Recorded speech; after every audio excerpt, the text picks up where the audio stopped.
Buongiorno Renzo, buongiorno Gianni, il nostro ospite. Professore, abbiamo il professor Gianni Vidali. Oddio, professore. Scrittore non solo. Scrittore del Delta. Cantore del Delta. Cantore del Delta. Bello, bello. Questa è una bella definizione. Quindi te la vendiamo come copyright. Allora, il tuo libro, a parte che ne stai sfornando come se piovesse, so che ne stai preparando un altro, già portato alle stampe, eccetera, eccetera. Il primo libro, lo ricordiamo, è L'Argine racconta. Ecco, posso attaccarmi io con una domanda? Ma scherziamo, assolutamente. Allora, la domanda è questa. Io seguo molto gli artisti del Delta, non solo scrittori, musicisti, da noi ci sono un sacco di musicisti, un sacco di pittori, un sacco di poeti. La domanda è questa: quanto incide il nostro territorio sull'animo di un artista? Parlavo con lui fuori onda della famosa saudade dei brasiliani, la nostalgia, sai, quella malinconia particolare, e la riscontri, cioè, aiuta? Certamente l'ambiente in cui vivi aiuta moltissimo.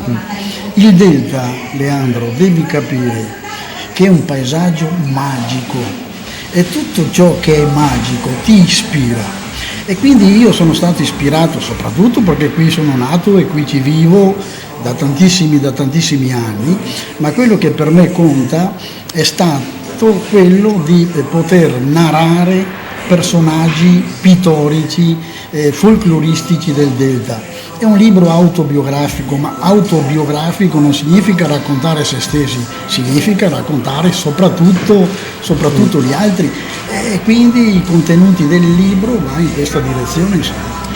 Però come mai, nonostante tutto, e lo chiedo a te che sei conoscitore nella sua totalità della provincia, l'unico cantore che ricordiamo quando si parla di Rovigo è Cibotto, che rappresenta forse la parte alta nel polemica, abbiamo già fatto anche la volta scorsa, però non siamo mai riusciti ad avere un artista del nostro territorio. Cibotto ha scritto Scanoboa, la Luia del 51, ha scritto moltissimo sul Delta, perché lui si sentiva di Porto Tolle, si sentiva sì, totalmente deltino. E lui ha fatto la frase più bella per descrivere il Delta, per me è a due passi dall'infinito. Forse Renzo non ricorda che il papà di Cibotto lo ricordo bene. È stato sindacalista del mondo dei coltivatori diretti qui a Porto Tolle negli anni 50. Il papà di Cibotto è stato deputato ed è stato un grande difensore dei pescatori del Delta. Quindi Cibotto era più deltino che non. Sì, però come mai, nonostante tutta questo humus di artisti, non siamo riusciti ad avere un altro personaggio? Cibotto ha avuto un grande successo perché si è trasferito a Roma.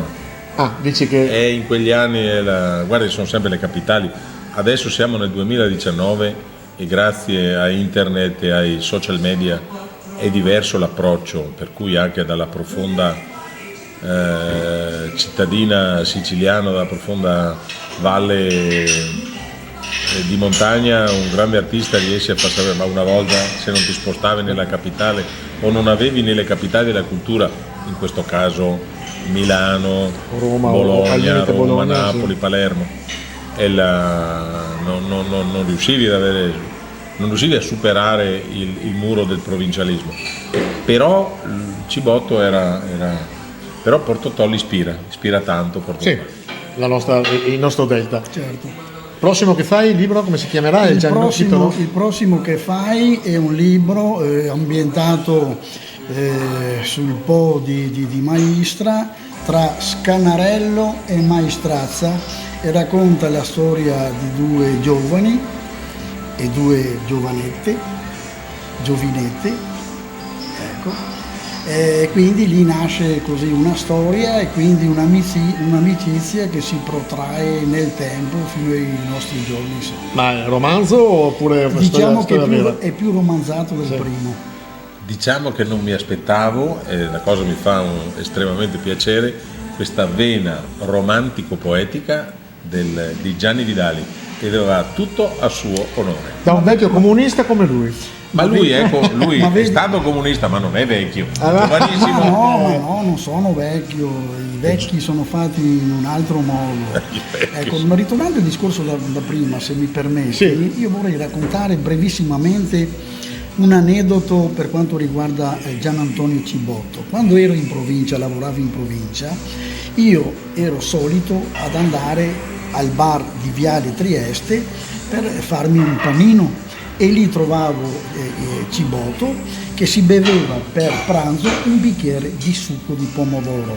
Soltanto la vista del bicchiere di succo di pomodoro a me sembrava una cosa, e lui mi diceva sempre: guarda Vidal, e io gli dicevo: no, sono Vidali maestro. No, tu sei Vidal, perché sono stati gli ignorantoni delle anagrafe che ti hanno tolto la I, ma tu sei Vidal perché è un cognome veneziano.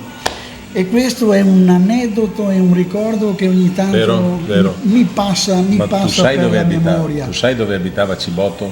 Davanti al bar. Davanti al bar, Abitava in di una fronte casa. all'abitazione dell'allora presidente. Bravissimo Alberto Brigo. E con queste storia E di con queste provincia storie di vita. e storia di vita di questi Storie due di vita grandi vissuta. personaggi, andiamo a un'altra puntata. Ci vediamo domani. Ciao ciao. Arrivederci, buona serata.